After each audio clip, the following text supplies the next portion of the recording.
एक गांव में एक बड़ा साहूकार रहता था। साहूकार बहुत पैसे वाला था। आसपास के कई गांव में उसका बड़ा नाम था। लेकिन इस साहूकार को अपने पैसों का और अपने रुतबे का और अपने नाम का बड़ा ही घमंड था।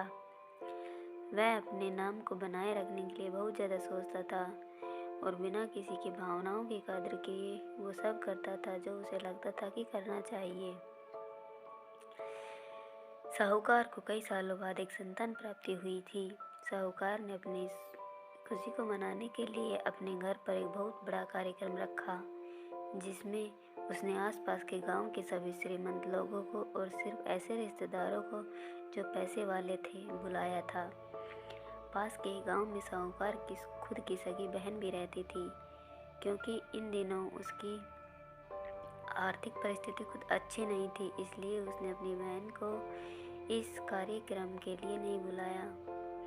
साहूकार ने जिस कार्यक्रम का आयोजन किया था वह इतना भव्य था और इसके अलावा इसमें इतने प्रसिद्ध और श्रीमंत लोग आने वाले थे कि इस कार्यक्रम की चर्चाएं हर गांव में होने लगी।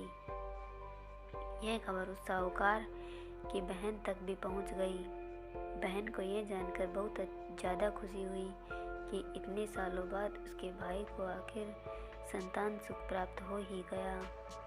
बहन ने सोचा कि भाई गलती से उसे इस बारे में बताना भूल गया होगा और अपनों को भला कोई न्योता देता है। भोली बहन ने अपने भाई के यहाँ इस कार्यक्रम में जाने की तैयारी शुरू कर दी। जिस दिन वह कार्यक्रम था उस दिन बहन सुबह सुबह ही अपने भाई के घर जाने के लिए निकल पड़ी। रास्ते में अपने पुराने मैले कपड़े देख उसे ख्याल आया कि अगर किसी और के घर जाना होता तो मैं ऐसे कपड़ों में जाने की सोच भी नहीं सकती। मैं तो मेरे अपने घर मेरे मायके जा रही हूँ, वहाँ मुझे ये सब सोचने की कोई ज़रूरत नहीं है। जैसे ही वह अपने मायके पहुँची, वहाँ का भव्य आयोजन देखकर वह बहुत खुश हो गई और उसे अपने भाई पर बहुत गर्व हुआ। वहाँ पर वह जल्दी से जल्दी अपने भाई को मिलकर उसकी खुशी में शामिल होना चाहती थी। वह तुरंत सीढ़ियाँ चढ़कर घर के अंदर प्रवेश कर गई।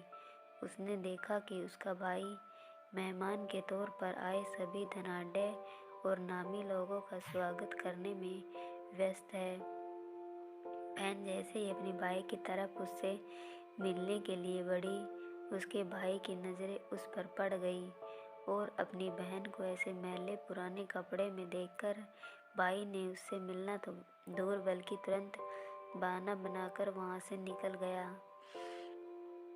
बहन ने सोचा, इतने लोगों में बेचारा अकेला भाई क्या क्या करे, जरूर उसे कुछ काम याद आया होगा, इसलिए यहाँ से चला गया होगा। बहन बाद में अपनी भाभी से मिलने गई। भाभी ने उसका स्वागत किया और उसे खाना खाने के लिए आग्रह किया। बहन ने सोचा, ठीक है, पहले खाना खा लेती हूँ, फिर बाद में आराम से भाई से मिल लूँगी। बहन खाना खाने के लिए पंगत में बैठी। साहूकार ने देखा कि अपने सभी धनवान मेहमानों के बीच उसकी गरीब बहन बैठी हुई। सभी कीमती पोशाक पहने लोगों के बीच उसकी बहन जो पुराने मैले कपड़े पहनकर बैठी थी, वह साहूकार से देखा नहीं गया। उसने अपनी बहन को अपने पास बुलाया, भला बुरा सुनाया और वहाँ से जाने के लिए बोला। बहन ने अपने सपने में भी नहीं सोचा था कि उसके साथ कभी ऐसा व्यवहार भी हो सकता है और वह भी उसके खुद के मायके में। अपना अपमान होने के बाद बहन तुरंत अपने घर ससुराल जाने के लिए चल पड़ी। बहन इस बात को पचा ही नहीं पा रही थी कि उसके अपने भाई ने उसके साथ इतना बुरा व्यवहार किया। उसकी आंखों से आंसू नहीं थम रहे थे। रास्ते में उसे अपनी पुरानी दोस्त मिली। उस दोस्त ने उसे रोने का कारण पूछा। हालांकि बहन उसे कुछ भी नहीं बताना चाहती थी, लेकिन दोस्त के बार बार पूछने पर उसने उसके साथ हुई सारी घटना उसे बता दी। उसकी दोस्त एक समझदार महिला थी और काफ़ी प्रैक्टिकल सोचने वाली थी। उसने कहा, अगर तुम मेरी बात मानो तो एक दिन तुम्हारा भाई खुद तुम्हें अपने यहाँ बुलाएगा और तुमसे माफ़ी मांगेगा। बहन ने उसे कहा कि मैं तुम्हारी हर बात मानूंगी, बताओ मुझे क्या करना होगा। दोस्त ने कहा कि तुम इस अपमान को, इस दुख को एक दिशा दे दो और कोई गृह उद्योग शुरू कर दो। इसमें इतनी मेहनत करो कि उस काम में तुमसे अच्छा कोई भी ना हो। बहन को अपने दोस्त की बात सही लगी। उसने घर पहुंचकर अपने आंसू पोंछकर उसी दिन से गृह उद्योग शुरू किया।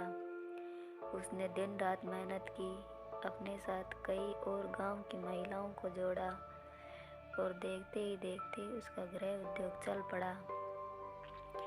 कुछ ही सालों में आसपास के 50 गांवों में उसका नाम और रुतबा काफ़ी बढ़ गया और अब वह पैसों के मामले में अपने भाई से भी ज़्यादा बड़ी बन गई। भाई को भी जब पता चला कि उसकी बहन इतनी श्रीमंत हो गई है तो उसने सोचा कि एक बार उससे मिलकर आया जाए।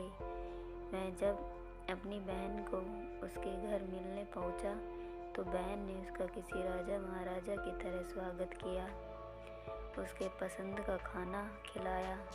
बहन का ऐसा व्यवहार देखकर भाई को अपनी पिछली गलती का एहसास हुआ, इसलिए उसने अपनी बहन को अपने घर होने वाली पूजा के लिए आमंत्रित किया। कुछ ही दिनों बाद बहन अपने भाई के यहाँ उस पूजा के लिए पहुँच गई। जैसे ही बहन अपने भाई के घर पहुँची, उसका भाई उसके स्वागत के लिए दरवाजे पे ही खड़ा था। बहन अपने महंगी गाड़ी में आई थी। उसने बहुत कीमती साड़ी और उससे भी ज़्यादा कीमती गहने दागिने पहन रखे थे। बहन की ठाठ बाट देखकर सिर्फ भाई नहीं बल्कि उसका पूरा गांव दंग रह गया। भाई दौड़कर आया और बहन की गाड़ी का दरवाज़ा खोलकर उसे बाहर आने के लिए कहा और बड़े प्यार से उसे पूजा का प्रसाद ग्रहण करने के लिए बुलाया। बहन को इस बार 12 पकवान परोसे गए थे। चांदी की थाली में उसे खाना दिया गया था। वह साथ में एक सोने की चम्मच भी रखी गई थी। उसके बैठने के लिए बेशकीमती पाट रखा गया। बहन को यह सब देखकर उसके वह पुराने दिन याद आ गए जब भाई ने उसे बिना खाना खिलाए ही भला बुरा कहकर वापस लौटा दिया था। बहन खाना खाने के लिए तो नहीं बैठी, लेकिन उसने अपने सारे कीमती दागने और जेवर उतारकर उस थाली के सामने रख दिए और खाने में से कुछ निवाले उन दागनों पर रख दिए। बहन का ऐसा व्यवहार देखकर सभी हैरान थे। किसी को यह नहीं समझ आ रहा था कि बहन ऐसा क्यों कर रही है। आखिर क्यों इन जेवरों को खाना खिला रही है। जब सभी ने उससे पूछा कि वह क्यों ऐसा कर रही है, तब बहन ने सबके सामने बताया कि आज जो उसका इतना मान सम्मान हो रहा है वह दरअसल उसका नहीं, उसके इन्हीं कीमती दागनों और कपड़ों का हो रहा है, क्योंकि मैं तो अभी भी वही पुरानी साहूकार की बहन ही हूँ। अगर कुछ बदला है तो वह मेरी परिस्थिति है, मेरे कपड़े और गहने हैं। भाई ने अपनी गलती का एहसास होने पर इस बार अपनी बहन के पैर पकड़कर माफ़ी मांगी।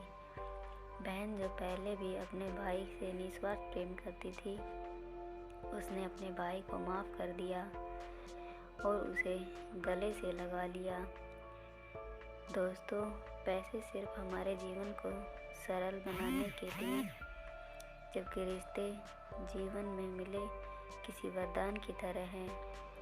अगर उन्हें सच्चे मन से और निस्वार्थ भाव से निभाया जाए, पैसे खर्च हो जाए तो आप बाद में भी कमा सकते हैं, मगर रिश्ते खर्च हो जाएं तो दुनिया का सारा धन भी आपको उन्हें वापस नहीं दिला सकता। धन्यवाद दोस्तों।